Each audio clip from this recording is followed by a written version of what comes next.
দেখিতে ভুবন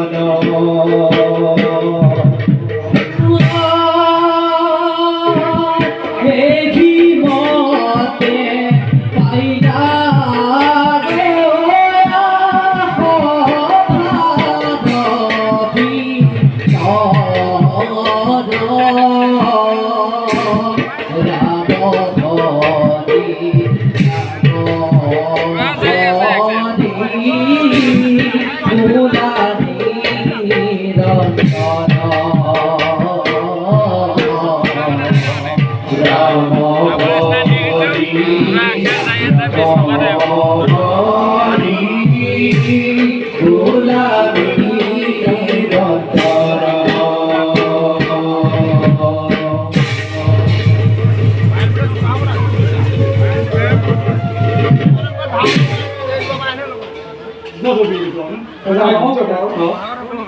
মদৰ গৰ্ভে গৰ্বিত হৈ পাপিষ্ঠ বানে স্বৰ্গৰ দেৱতাক পৰাজিত কৰি কৰিছে স্বৰ্গচ্যুত। স্বৰ্গৰ ৰাজ সিংহাসনত অধিষ্ঠিত হৈ আস্ফালন কৰি চলিত কম্পিত কৰিছে সেই দানৱ বিপদী মানে অহংকাৰে চৰম সীমা পাৰ হৈ হেৰুৱাই পেলাইছে নিজৰ হিতাহিতি জ্ঞান। দাদা ধৰ্মৰ পৰম গুৰু মদৰ গৰ্বী মানে পাহৰিছে ন্যায় আৰু ধৰ্মৰ জ্ঞান। গতিকে অতি শীঘ্ৰে ইয়াৰ বিচাৰ কৰিব লাগিব। ব্যৱহাৰিৰে মহাদেৱৰ আৰ্থিক লাভ কৰি প্ৰদান কৰিছে অত্যাচাৰী সেই মই পচন্দ সোনকালে তলক্ষজয়ৰ ৰচনা হ'ব। যিমানেই বলৱান যিমানেই পৰাক্ৰমী নহওক কিয় মোৰ এই নাঙলৰ আগত সৰ্বমুখীবোৰ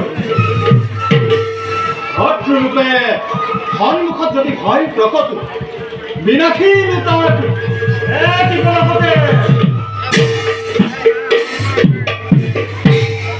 দাদা কিহৰ মন্ত্ৰণা এইটো অতি গুৰুতৰ? কানাই দাদা নহয় মন্ত্ৰণা এইটো যাৰ পাৰিবি থৈ শোণিতপুৰ বিপত্তি বানৰ দম্ভ অহংকাৰে আকাশ চুইছেগৈ। কানাই নহ'ব নেকি ইয়াৰ প্ৰতিকাৰ? কিয় কিয় কানাই কিয় তুমি নিজকে চাই আছা সেই দুৰাত্মা মানৰ অত অহংকাৰ অত অত্যাচাৰ? জীৱই নিজ কৰ্মফল অনুসৰি শাস্তি ভোগ কৰিব। বানৰ অহংকাৰে যিমানেই বাঢ়িব সিমানে তাৰ পতন সোনকালে মুক্তি আনিব।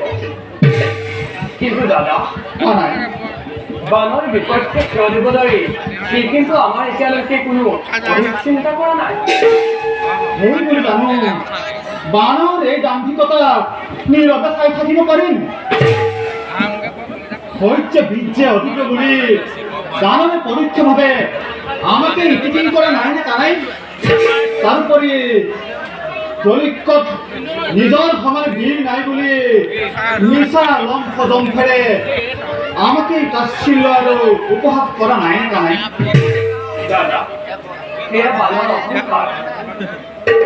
বানৰ মন মগজুটো অহংকাৰ নামৰ কীটে দখল কৰি লৈছে। শুনা কানাই অহংকাৰী পতনৰ আদিমূল জানিবা নিশ্চয়। যিজনে সেই অহংকাৰ নামৰ কীটটোক দমন কৰিব নোৱাৰে তেনেজনৰ পতন অনিবাৰ্য। তেন্তে অহংকাৰী বানৰ ৰাজৰ পতন কেনেকৈ সম্ভৱ? যাৰ ভয়ত স্বৰ্গ দেৱতা মধ্য মানৱ কিম্বা সকলোৱে জীৱন কটাব পৰা নাই। অশান্তিময় বসুন্ধৰা শান্তিৰ পথ ঘূৰাই নামটো আপোনাৰে কৰ্তব্য নহয় জানো?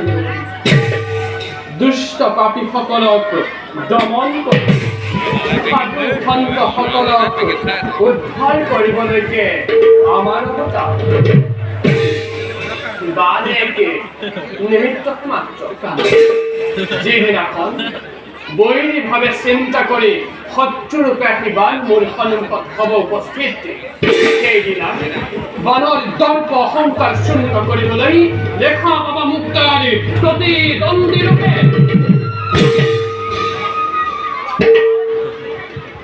গতিকে দাদা নিশ্চিন্ত থাকা এতিয়া গ'ল যাওক পৰিভ্ৰমণ কৰি দ্বাৰকাৰ চতুৰ্দিশ পৰ্যবেক্ষণ কৰোঁ বলুন বাবাই